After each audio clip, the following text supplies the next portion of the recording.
There are regions in the world where silence screams, where the soil seems to carry memories that time has refused to erase. What if I told you that there is a place so spiritually charged that the simple air you breathe there seems to weigh more? A territory where God, one day, placed a limit. Have you ever stopped to think how far a civilization can go before crossing that line? What happened in Sodom and Gomorrah is not just the past. It's a warning, an open wound in the history of humanity. And perhaps, more than ever, this warning needs to be heard again. Because the signs are here, and the patterns repeat themselves. But there is something that changes everything. The cry of those who still believe, the sigh of the righteous, the intercession of those who do not give up. If you have the courage to face the reflection that this story casts on our days, stay here, because what will be revealed may not only impact your mind but awaken your soul. Few people know, but there is a point in the Middle East region where the density of the soil and air challenges the senses. Nearby, the Dead Sea rests like a thick mirror, so saturated with salt that no fish can survive in its waters. A place where the human body does not sink but floats without will. A silent, arid, and at the same time unsettling scenario, as if something invisible still hovered over its shores, as if that territory carried the weight of a past that the earth was unable to forget. Why does this region, among so many on earth, seem haunted by a memory that time has not erased? The answer can be found in a story that has passed through generations like an immortal echo: the destruction of Sodom and Gomorrah. What happened there was not just a tragedy, it was a watershed moment. A line is drawn between divine patience and urgent justice. A story that bothers, that provokes, that raises questions about choices, consequences, and the tenuous border between mercy and judgment. It is more than a punishment on an immoral city. It is a living portrait of human nature confronted with the sanctity of the Creator.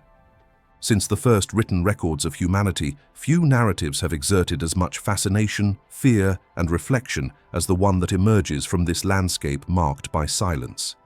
The cities of Sodom and Gomorrah cease to exist physically, but they continue to live in the spiritual memory of humanity.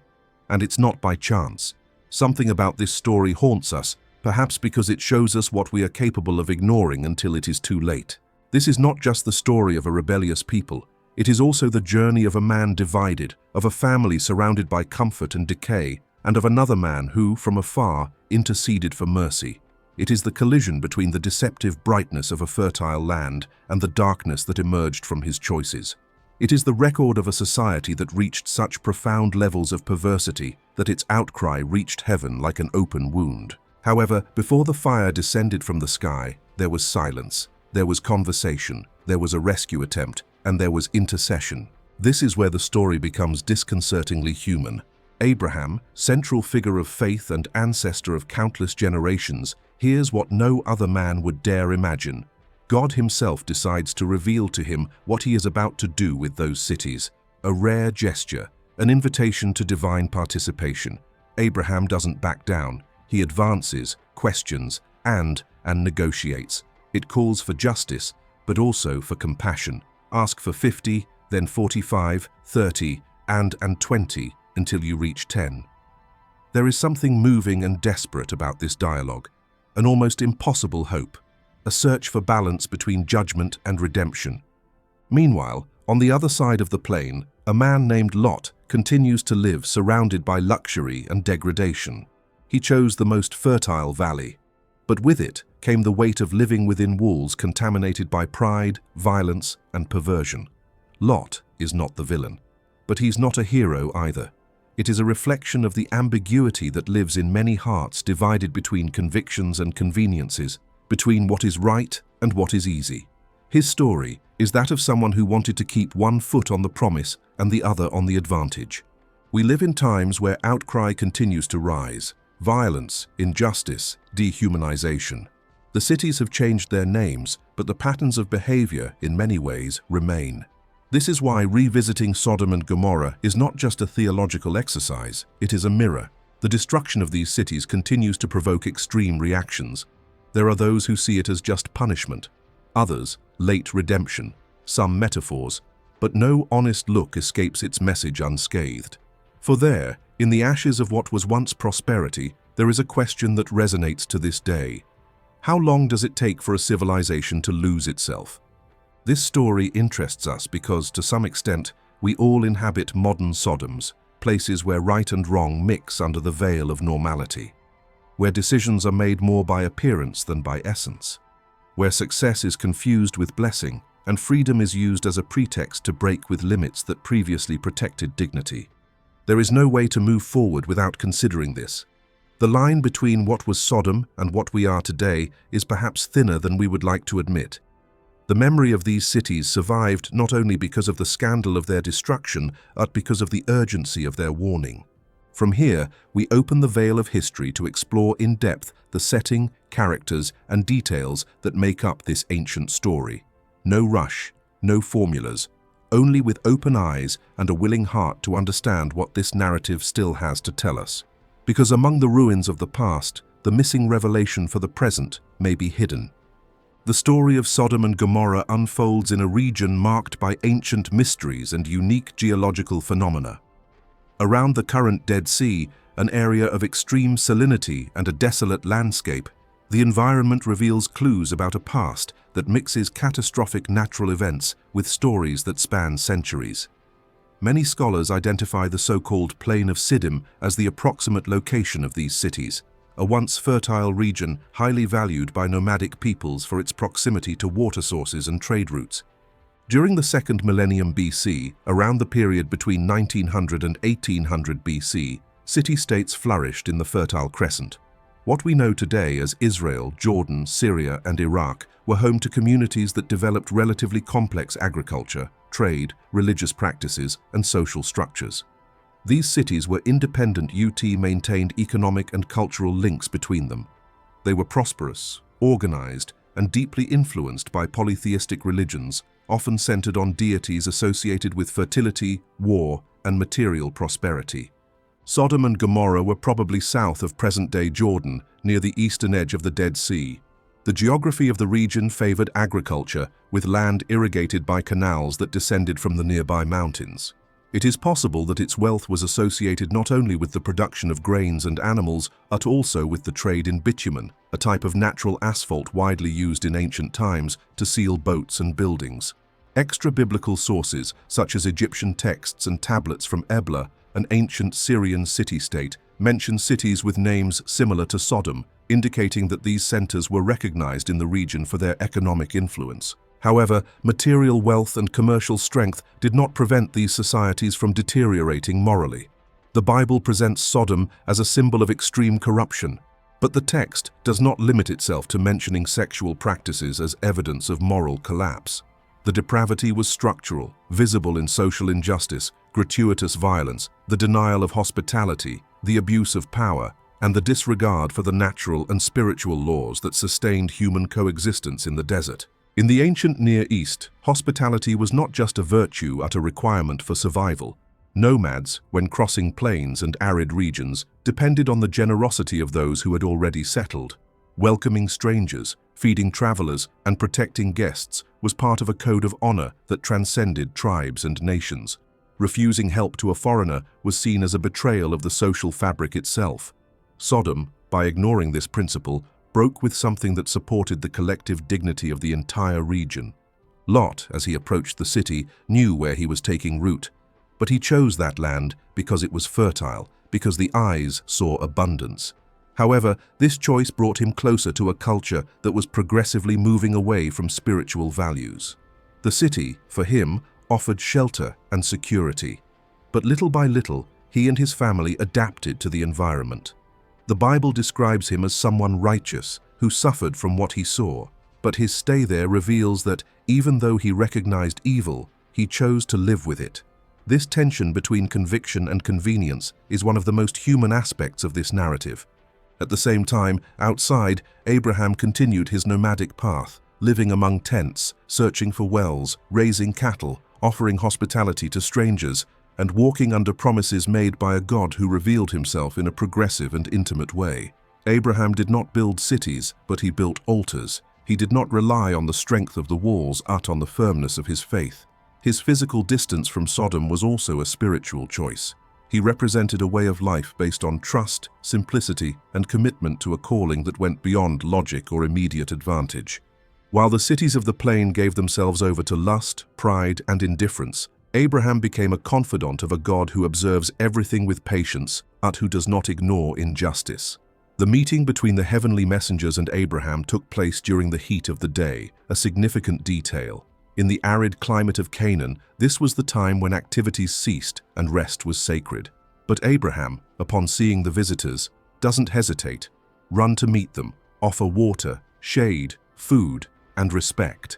The way he welcomes visitors reveals that his values were intact.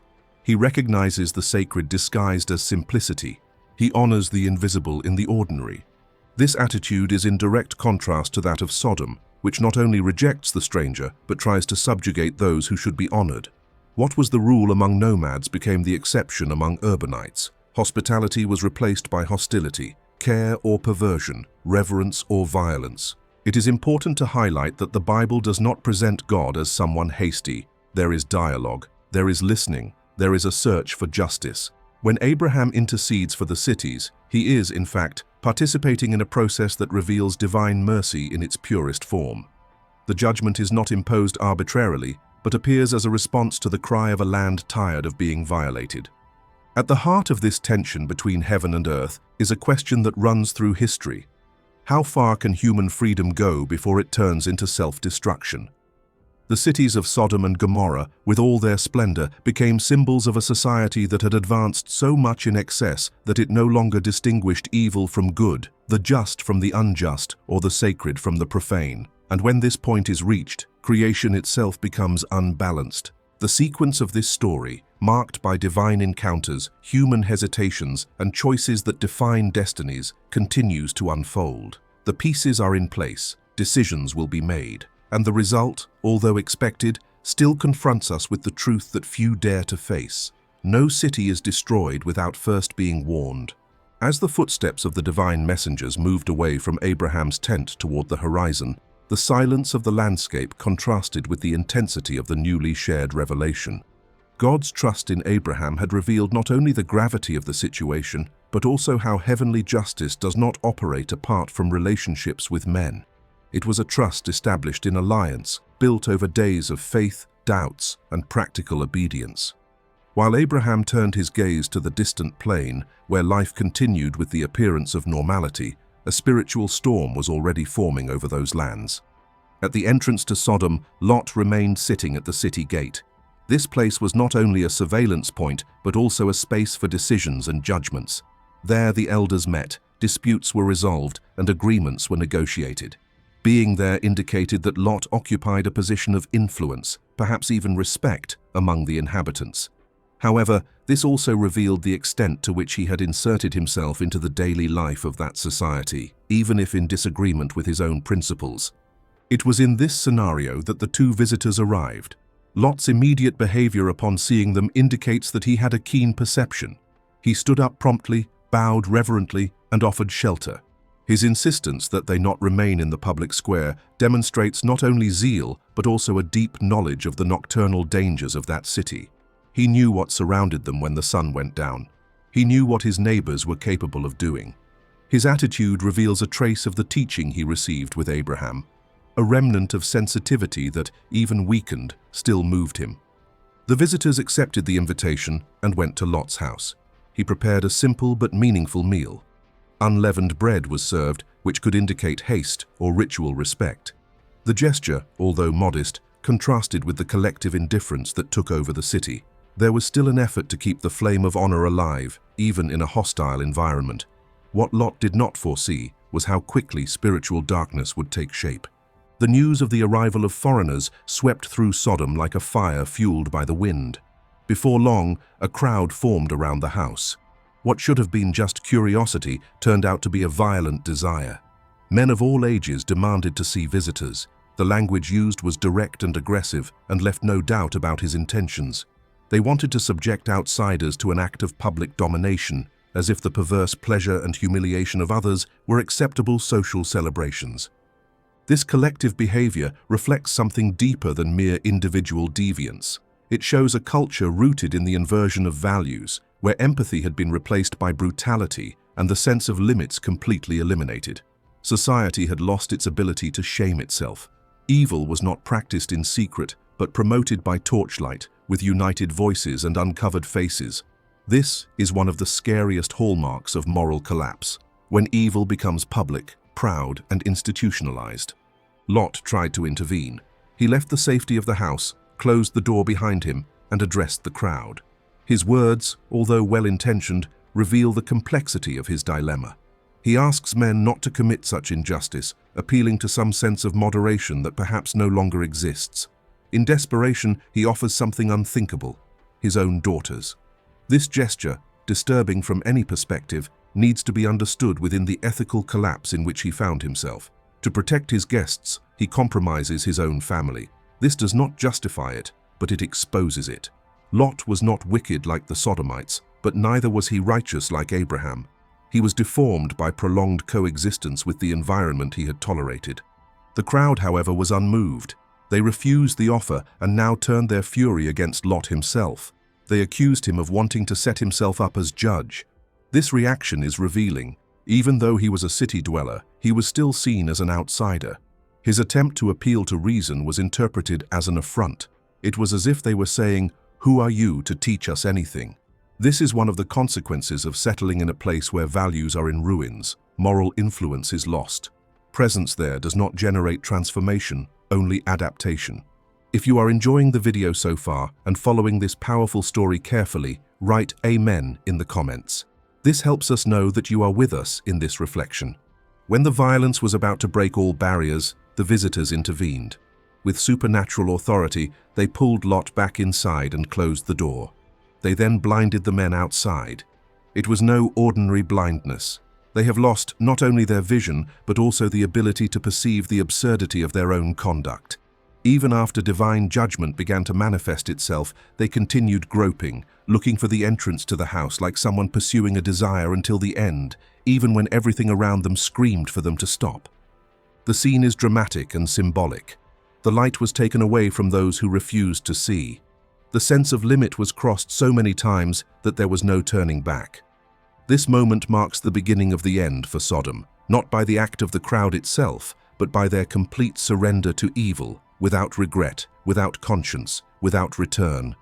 The time that remains will be marked by urgent decisions. Dawn approaches. Messengers need to act. And now, there is no more room for dialogue or appeals. Lot's house becomes the last bastion of protection in a territory that no longer recognizes the sacred. The atmosphere in Lot's house had been transformed. What was once an attempt at quiet hospitality had now become an emergency scenario. After containing the crowd with supernatural power, the messengers no longer spoke as visitors, but as emissaries of a non-negotiable decree. The sentence on Sodom and its sister city was sealed. There would be no reversal, no more time for supplication. The outcry against those lands had gone beyond the limits. It was time to act. The first guidance was direct. The messengers asked Lot if there was anyone else from his family there. Sons-in-law, sons, daughters, anyone linked to him by blood or alliance should be warned and removed as soon as possible. The destruction would not only come as a reaction to attempted abuse, but as a response to widespread corruption and to the continued disregard for all forms of righteousness. That generation had rejected not only the good, but also all possibility of repentance. Lot left in a hurry. The city was still sleeping, or at least trying to catch its breath after the tumult. He looked for the men who were promised to his daughters.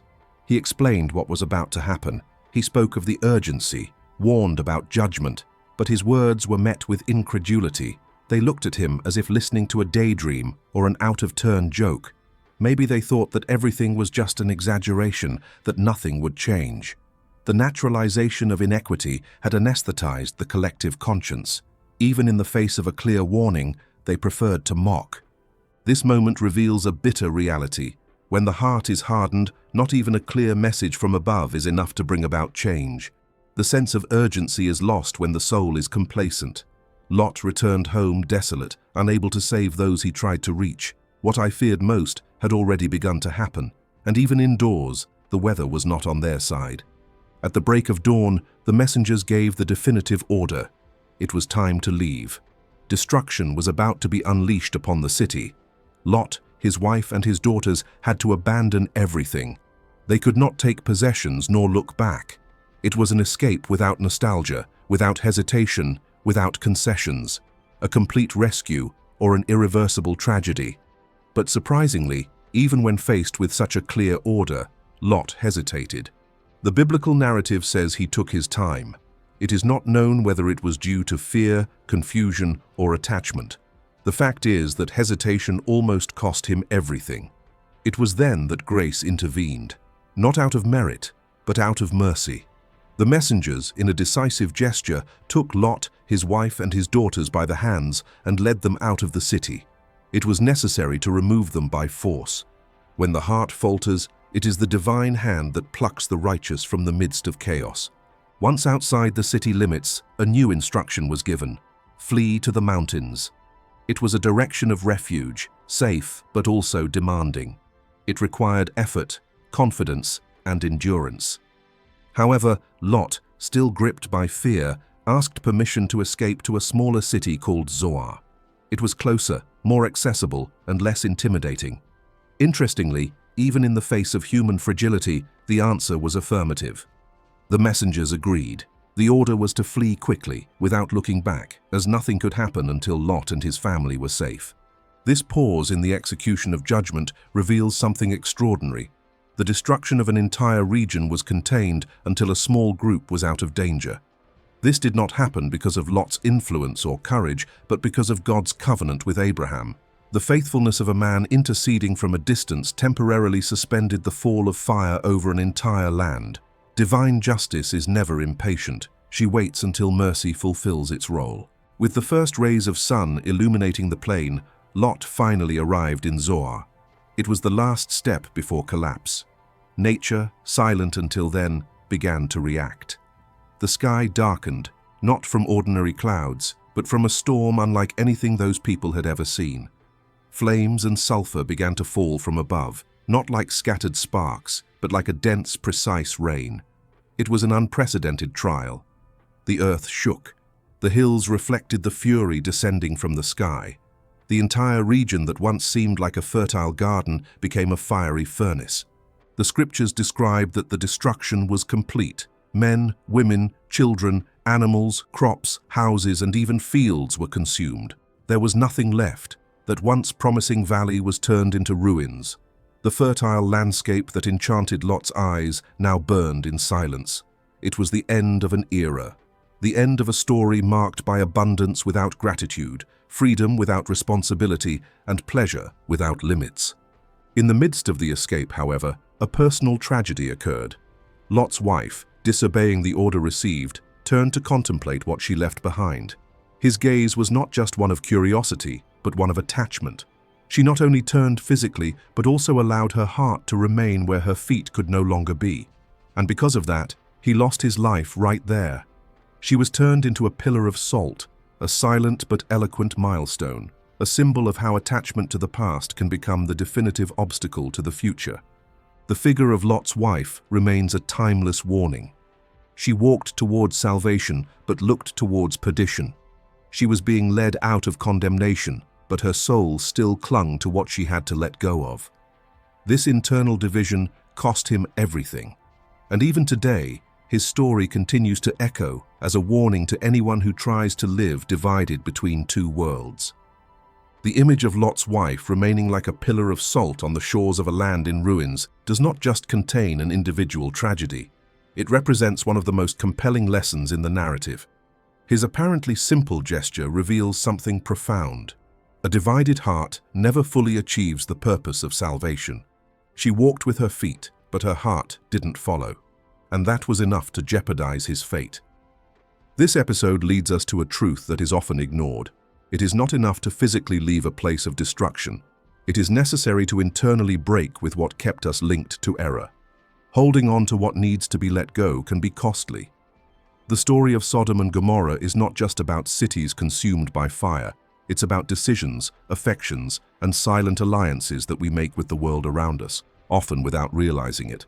Lot left the city, but his steps were marked by hesitation. His escape was not voluntary, it was conducted. His arms were pulled, His salvation was secured by mercy, not by initiative. This reveals that God, in His compassion, often intervenes even when our willingness is absent. However, the grace that rescues us does not dispense with the response that transforms us. Rescue is a starting point, not the final destination. Meanwhile, Abraham watched from afar. He returned to the place where he had interceded and saw smoke rising like a furnace. The land that yesterday seemed like a paradise now exhaled ash. But there, in that moment of loss, there was also comfort. God remembered Abraham, and because of him, Lot was removed from the midst of destruction. This detail conveys one of the most powerful truths of the story. The intercession of a righteous person can change the course of the history of others. The spiritual impact of this narrative extends far beyond the central characters. What is at stake here is the contrast between two lifestyles, two ways of dealing with reality, one shaped by faith and the other conditioned by visible advantages.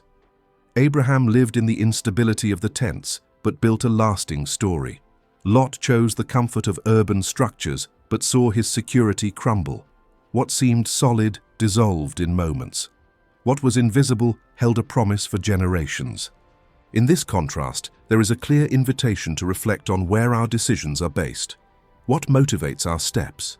The fertility of the soil or the direction of promise? The appearance of success or the call of obedience? These questions are not just theoretical, they manifest themselves in everyday dilemmas, in the type of environment we choose to live in the bonds we cultivate, in what we tolerate in exchange for stability. Another point that deserves attention is the role of spiritual influence. Abraham did not live in Sodom, but his life impacted destinies there. His faith produced a type of protection that transcended physical boundaries. Lot, even though he was present in the city, managed to transform little around him. His presence was tolerated but never absorbed. This raises an important reflection on the type of presence we exert in the places where we live. Are we agents of transformation or just spectators of decay? Furthermore, the figure of Lot shows that being in the wrong place is not always the result of rebellion. Sometimes it is a consequence of choices made based on mistaken criteria. He saw a fertile land and desired it.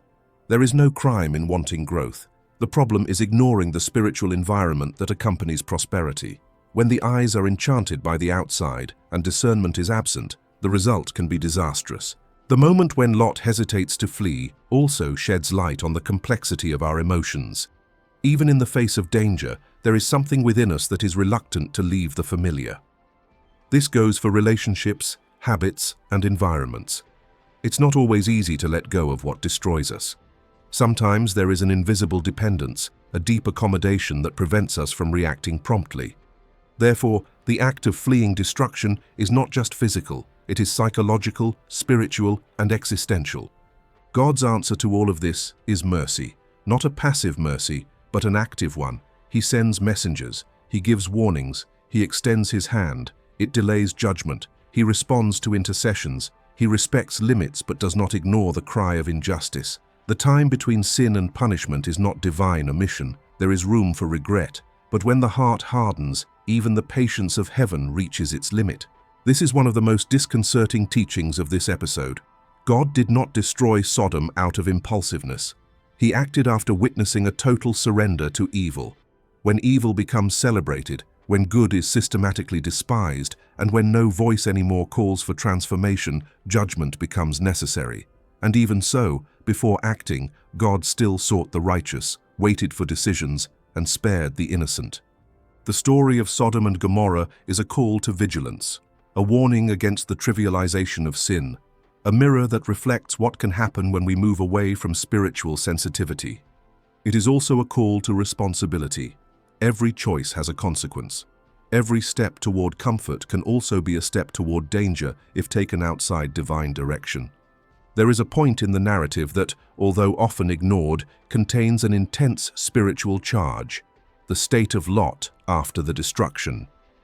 The smoke from the cities was still rising to the sky when he, together with his daughters, found himself sheltered in a cave, isolated from what was left of the known world.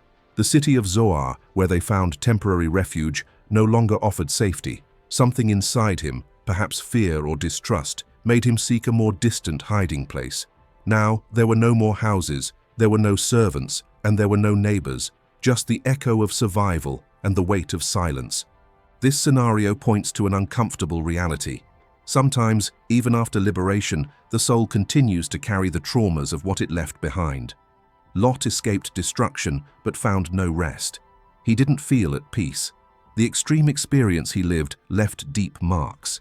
He had lost his wife, his possessions, and his social position. All that remained were fragmented memories and the responsibility of moving forward with her daughters in an inhospitable environment. This phase of the story reveals that deliverance does not end the process. There is a post-judgment, a new beginning that is not always glorious, often marked by insecurity, a lack of direction, and a feeling of displacement. The cave, in this context, does not just represent physical shelter. It symbolizes an emotional and spiritual state of those who have not yet found full healing. And in this space of vulnerability, serious decisions can arise.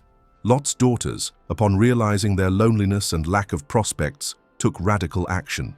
Fearing that the family line would become extinct, they decided to act on their own. They got their father drunk and slept with him on successive nights without him being aware of what was happening. From this act, 2 children were born, who gave rise to people who would later be antagonists of the people of Israel, the Moabites and the Ammonites. The episode is disturbing for several reasons. First, through the initiative of the daughters. Then, due to the condition of Lot, who had become a man without direction, easily manipulated, oblivious to what was going on around him. And finally, due to the consequences of a gesture that, although motivated by fear and despair, carried a serious transgression. This part of the story brings to light a deep theme: how trauma can distort one's sense of reality.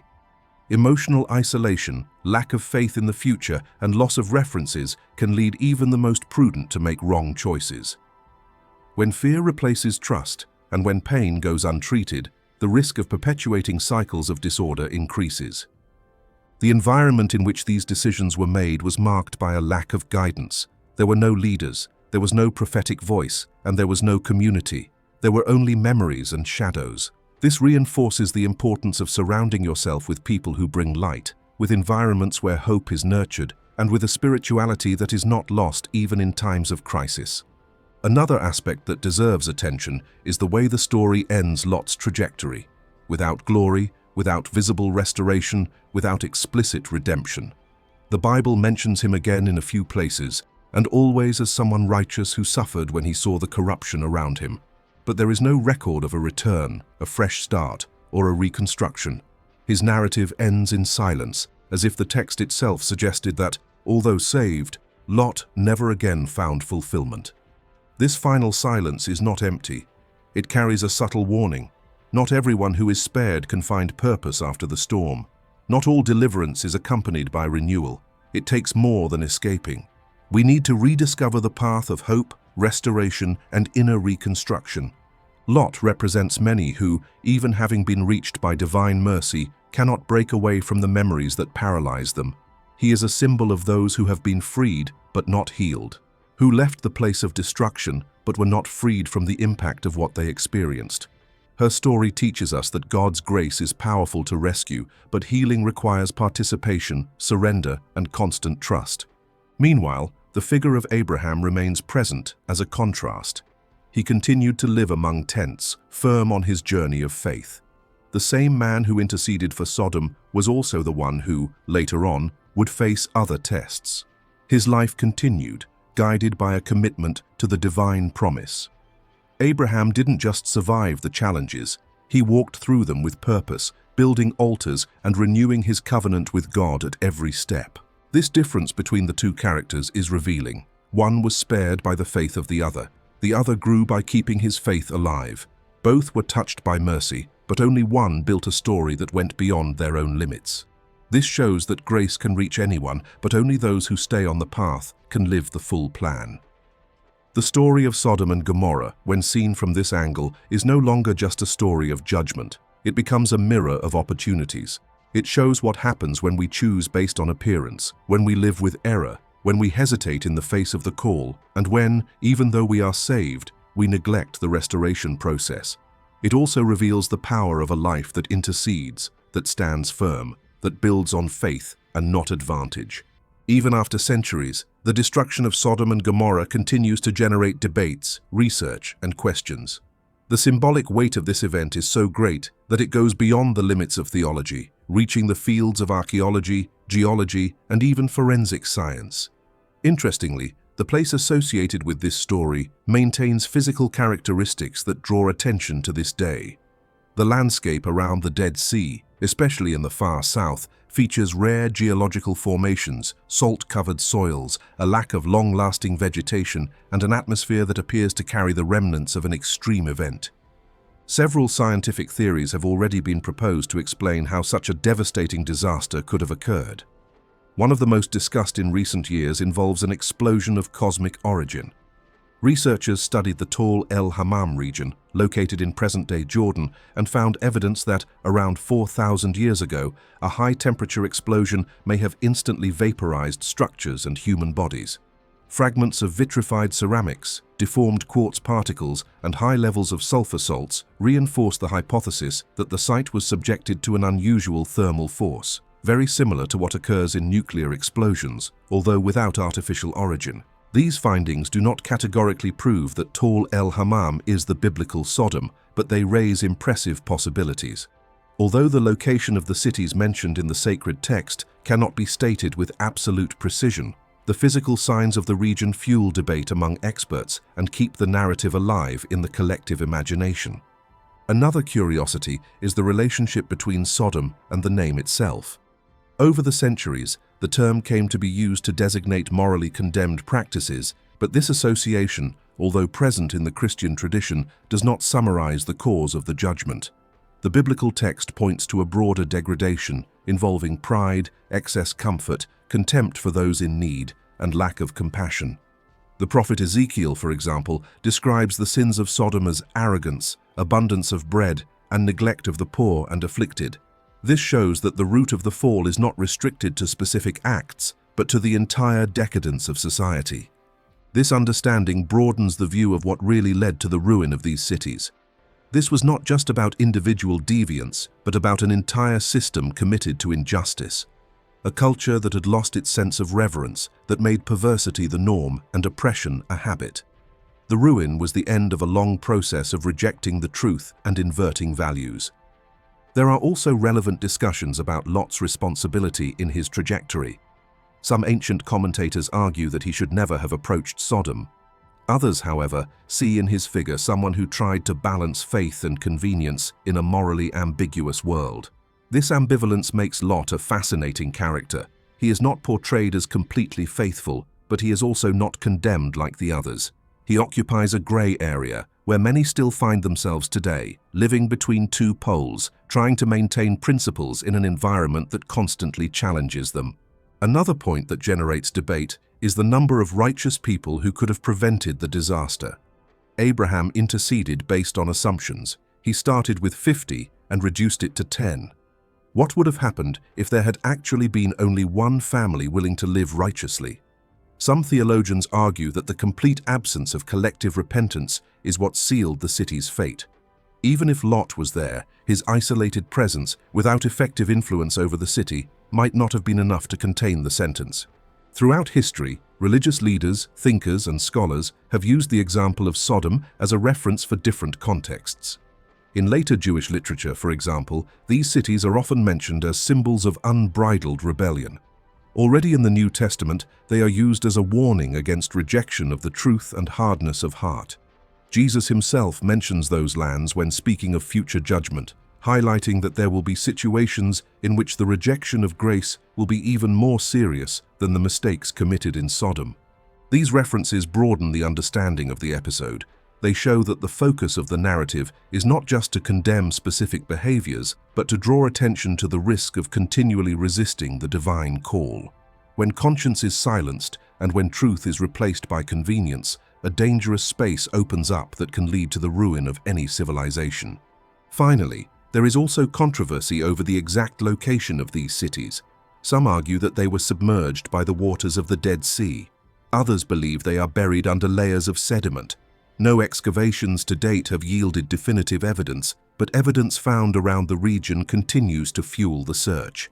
the fascination with the theme reveals something important. Even in the face of geographical uncertainties, the message of Sodom remains alive, challenging consciences and inspiring debates that span the centuries. The traces of Sodom are not limited to desert dust or fissures in the rocks of the Jordan Valley. They are perpetuated in human decisions, in corrupted systems, and in the choices made every day between truth and convenience. The story we have been through so far does not end with smoke or ashes. It stands as a living warning, a silent reminder that decay rarely comes abruptly. It settles in slowly, between small concessions and elegant justifications. What this narrative reveals is that no people fall overnight. It is a process that begins with internal motivations, spreads through everyday behaviors, and, finally, is consolidated in the structures that a society comes to consider normal. When selfishness replaces empathy, when power is used to crush rather than serve, and when the human heart closes itself to the sacred, the consequences become inevitable. On the other hand, the same story presents glimmers of hope. It shows that even in environments filled with darkness, there is space for intercession. There is opportunity for response. The cry of a righteous man can suspend judgment. God's mercy reveals itself not as an abstract idea, but as an active force that rescues, even when there is no longer the strength to react. The justice of heaven is not impersonal. She listens, she waits, she intervenes when evil becomes unsustainable, but always after offering ways of returning. In Abraham's face, we see the faith that intercedes for others. In Lot's steps, we see the conflict of those who try to preserve values in the midst of chaos. In the woman who looks back, we find the portrait of an attachment that paralyzes. And in daughters who act out of fear, we see how unresolved trauma can perpetuate old pain. This is not a story closed in the past. It continues to be written. Every decision, every silence, every voice that rises or falls silent contributes to the contours of the world we are forming. Judgment does not come by chance. It manifests itself when the sum of human choices systematically rejects what is good, fair, and true. But the same God who judged Sodom was also the one who sent a deliverer to a lost world. Jesus, on his own journey, echoed this warning when he said, "Remember Lot's wife," not as a threat, but as a call to lucidity. He invites us not to live trapped in what is left behind, not to allow what is temporary to distract us from what is eternal. The fate of a city can be changed, the course of a generation can change, but this depends on the willingness of men and women to recognize the signs, abandon the shadows, and walk towards the truth. The ground may burn, but the sky still speaks. And as long as there are those who listen, there is still hope. The question that remains is simple but definitive. Which side of history will you choose to be on? If you enjoyed the content and want to support our work so we can continue to bring you more research and in-depth analysis, please consider making a donation of any amount. This contribution directly helps the channel grow and produce even richer materials. Thank you very much for your support.